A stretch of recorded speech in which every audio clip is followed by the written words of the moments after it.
Organisation ఏర్పాటు చేసి రియల్గా ప్రభుత్వ భూములను రక్షించడానికి ఒక సిన్సియర్ ఎఫర్ట్ అయితే జరిగింది. నమస్కారం రంగనాథ్ గారు. సార్ నమస్కారం sir. Glad to have you with us. ముందు అసలు ఈ హైడ్రా ఏంది, హైడ్రా స్ట్రక్చర్ ఏంది, లీగల్ పవర్స్ ఏంది, మిగిలిన డిపార్ట్మెంట్స్తో ఏ రకంగా కోఆర్డినేట్ చేసుకొని ముందుకు పోతున్నది కాస్త వివరిస్తే మిగిలిన. Yes sir.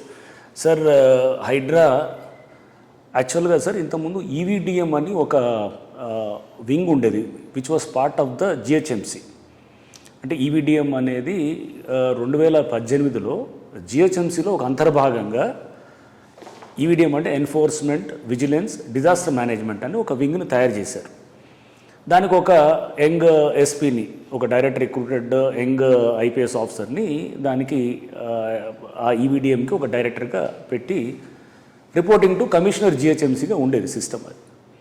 సో వాళ్ళ రోల్ ఎట్లా ఉండేదంటే విత్ ఇన్ జిహెచ్ఎంసీ లిమిట్స్లో డిజాస్టర్ దానికి అటెండ్ అవుతూ, డిజాస్టర్ మేనేజ్మెంట్ అంటే బేసికల్గా కొంత ఏమన్నా రోడ్డు మీద నీళ్లు నిలిచినా ఇట్లాంటివి ఉంటే కనుక దానికి అడ్రస్ చేస్తూ, ఎన్ఫోర్స్మెంట్ కూడా చూసుకునేటట్టు ఏమైనా అనాథరైజ్ కన్స్ట్రక్షన్స్ ఇట్లాంటివి ఉంటే అది ఉండేది. అండ్ విజిలెన్స్ కూడా పార్ట్ ఆఫ్ జిహెచ్ఎంసీ విజిలెన్స్ కూడా ఇక్కడ ఉండేది అనమాట. ఇది 2018 నుంచి 2024 దాకా ఇదే పద్ధతి 6 సంవత్సరాలు కొనసాగింది సార్. దానికి కొంతమంది యంగ్ ఎస్పీస్ వాళ్ళు కూడా they were there as EVDM director. 2024 July 19న దీనికి ఈవీడిఎంని మార్చి హైడ్రాగా ఒక ఇండిపెండెంట్ డిపార్ట్మెంట్గా చేయటం జరిగింది. ఒక జియో ద్వారా జరిగింది sir, through an executive order. And దానికి ఏంటంటే it is now brought out of the purview of GHMC. So ఇంతకుముందు జిహెచ్ఎంసీ అంతర్భాగం ఉండేది, కమిషన్ రిపోర్ట్ చేసేది, ఇప్పుడు లేదు. ఇప్పుడు బయటికి తీసుకొచ్చి ఒక డిపార్ట్మెంట్గా తయారు చేసి దానికి సెక్రటరీ ఎంఏయుడి ఆర్ ఇప్పుడు స్పెషల్ సిఎస్ ఎంఏయుడికి రిపోర్ట్ చేసేటటువంటి విధంగా, మంత్రిగా కూడా ఇప్పుడు సీఎం గారే వారే మినిస్టర్ ఎంఏయుడి మంత్రిగా ఉన్నారు, సీఎంగా కూడా ఉన్నారు. కాబట్టి అలా తీసుకొచ్చిన స్ట్రక్చర్ సార్ ఇది, అంటే తెచ్చిన ఒక ఆర్గనైజేషన్. అండ్ దీంట్లో ఏంటంటే 3 ప్రధానమైన వింగ్స్ ఉంటాయి. వచ్చేటప్పటికి ఫస్ట్ అసెట్ ప్రొటెక్షన్ వింగ్ ఉంటుంది, డిజాస్టర్ రెస్పాన్స్ వింగ్ ఒకటి ఉంటుంది, డిజాస్టర్ రెస్పాన్స్ డిజాస్టర్, ఇంకోటి లాజిస్టిక్స్ వింగ్ అని 3 ఉంటాయి సార్. సో ఇప్పుడు దీంట్లో ఇప్పుడు అసెట్ ప్రొటెక్షన్, డిజాస్టర్ మేనేజ్మెంట్ 2 కూడా బోత్ ఆర్ ఇంటర్లింక్డ్. న్యాచురల్గా సపోజ్ ఒక చెరువును పూర్తి చేస్తే కనుక it leads to a disaster, ఒక నాలాను పూర్తిగా పూర్తి చేస్తే కనుక it leads to disaster. So అంటే సీఎం గారు ప్రభుత్వం కూడా ఏ విధంగా ఆలోచన చేశారంటే మనం అసెట్స్ని పరిరక్షణ చేస్తే డిజాస్టర్ని మిటిగేట్ అంటే అడ్రస్ చేయొచ్చు, డిజాస్టర్ రాకుండా నివారించవచ్చు అనేటటువంటి ఆ కోణంలో ఆలోచన చేసి దీనికి తీసుకురావటం జరిగింది. సో తెచ్చిన తర్వాత ఈ 3 వింగ్స్లో ఇప్పుడు అసెట్ ప్రొటెక్షన్ మాకు ఇచ్చినటువంటి బాధ్యత ఏంటంటే to protect all water bodies, అంటే విచ్ ఇంక్లూడ్స్ లేక్స్, కుంటాస్, నాలాలు ఇటువంటివన్నీ కూడా.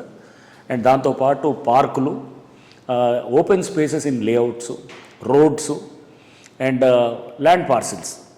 ల్యాండ్ పార్సిల్స్ అంటే గవర్నమెంట్ ల్యాండ్ కూడా ఉంటుంది. సో ఇలా ఇచ్చారు sir. This was the mandate given under asset protection wing of the జియో MS 99 మన 19th జూలై ఇచ్చింది. డిజాస్టర్ మేనేజ్మెంట్ కూడా ఇంకొక వింగ్ ఉంటుంది సార్. దాంట్లో డిజాస్టర్ మేనేజ్మెంట్ ఎలా ఉంటుందంటే వీ హ్యావ్ ఒక స్ట్రక్చర్ ఉంటుంది. అంటే each is headed by an SP rank officer. So SP or equivalent officer, additional commissioner అంటాము. సో ఇప్పుడు asset protection is headed by some additional commissioner asset protection. Is an of rank of an SP, he reports to me. And అట్లానే తర్వాత disaster management కూడా is an rank of SP, is an additional director from fire services department నుంచి draw చేసిన అధికారి ఉంటారు. Is also called additional commissioner disaster management.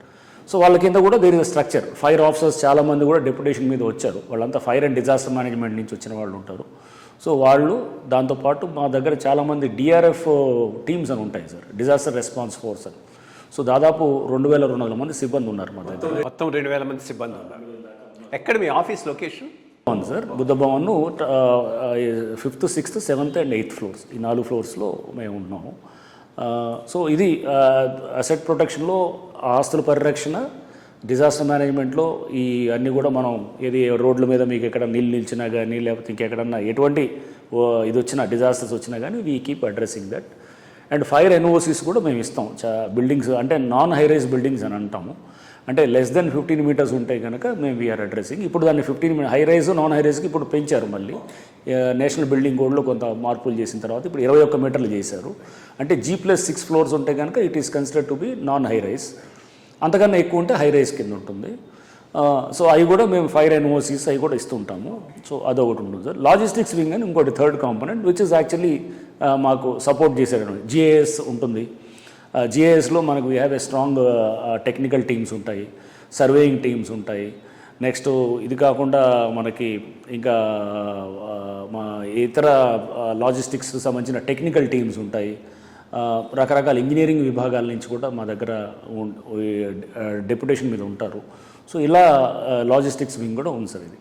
So ఈ 3 విభాగాలు ఇలా వచ్చిన తర్వాత జియో ద్వారా వచ్చిన తర్వాత ఇనీషియల్గా దీన్ని చాలామంది ఛాలెంజ్ చేశారు. ఛాలెంజ్ చేసి ఒక ఎగ్జిక్యూటివ్ బాడీ వచ్చేసి అది జిహెచ్ఎంసీ రోల్స్ని తీసుకోవటం, ఉజర్వ్ చేయటం.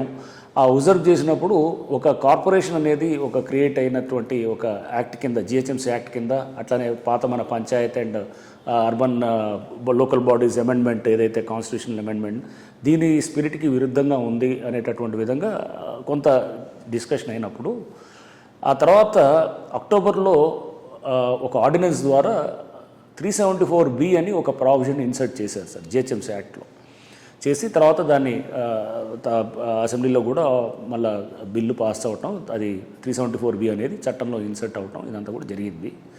జరిగి ఇప్పుడు 374B ప్రకారం ఏంటంటే సేమ్ థింగ్ చట్టబద్ధత ఇచ్చారనమాట. దీనికి ఏంటంటే ఇప్పుడు ఈ ప్రొటెక్టింగ్ ఆఫ్ ఇది వాటర్ బాడీసు అండ్ నాలాస్ అండ్ పార్క్స్ ఇవన్నీ విత్ ఇన్ జిహెచ్ఎంసీ లిమిట్స్.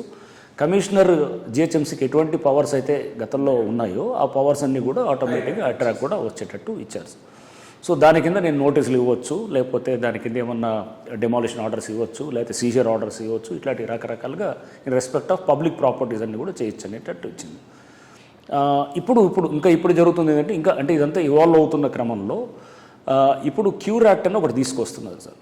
అంటే కోర్ అర్బన్ రీజియన్ యాక్ట్ అనమాట. కోర్ అర్బన్ రీజియన్ అంటే ఇప్పుడు మనకి అంటే మా పరిధి కూడా చూస్తే కనుక మీరు ఇప్పుడు ఔటర్ రింగ్ రోడ్ దాకున్నటువంటి 2000 దాదాపు 300 స్క్వేర్ కిలోమీటర్స్ మా ఏరియాలో వస్తుందన్నమాట.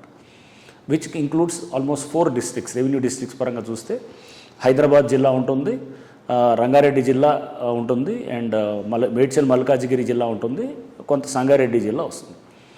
సో కార్పొరేషన్స్ వైజ్గా చూస్తే 3 కార్పొరేషన్స్ ఉన్నాయి. జిహెచ్ఎంసీ కార్పొరేషన్ ఉంది, సైబరాబాద్ మున్సిపల్ కార్పొరేషన్ ఉంది, మల్కాజ్గిరి మున్సిపల్ కార్పొరేషన్ 3 వస్తున్నాయి. సో ఈ ఏరియా అంతా కూడా దాదాపు 2300 చదరపు కిలోమీటర్లు. పాపులేషన్ వైజ్ దాదాపు 1.5 కోటి మంది ఉంటారు. తెలంగాణలో మనం చూస్తే దాదాపు మోర్ దెన్ 1/3 అంటే ఆల్మోస్ట్ 35 to 40% దాకా పాపులేషన్ ఈజ్ ఇన్ హైదరాబాద్లోనే ఉన్నారు. అంటే up to greater and even ORR దాకా. దీన్ని క్యూర్ రీజన్ కూడా అని అంటున్నారు, అంటే కోర్ అర్బన్ రీజన్ అని. ఈ కోర్ అర్బన్ రీజన్ కూడా ఇప్పుడు ఒక చట్టం చేస్తున్నారు. అది కూడా డ్రాఫ్ట్ బిల్ కూడా తయారు చేసి పబ్లిక్ డొమైన్లో కూడా పెట్టారు ఫర్ పబ్లిక్ అబ్జెక్షన్స్ కానీ లేకపోతే దాని సజెషన్స్ కానీ. సో అది కూడా బహుశా ఒక 1-2 నెలల్లో అది కూడా చట్టం ఇదవుతుంది. దాంట్లో కూడా హైడ్రాకి చట్టబద్ధత ఇచ్చేటటువంటి విధంగా కూడా దాంట్లో జరుగుతుంది సార్ నెక్స్ట్ అది. సో ఇది ఇచ్చినటువంటి ఎవల్యూషన్. అవును sir. Broad framework under which you are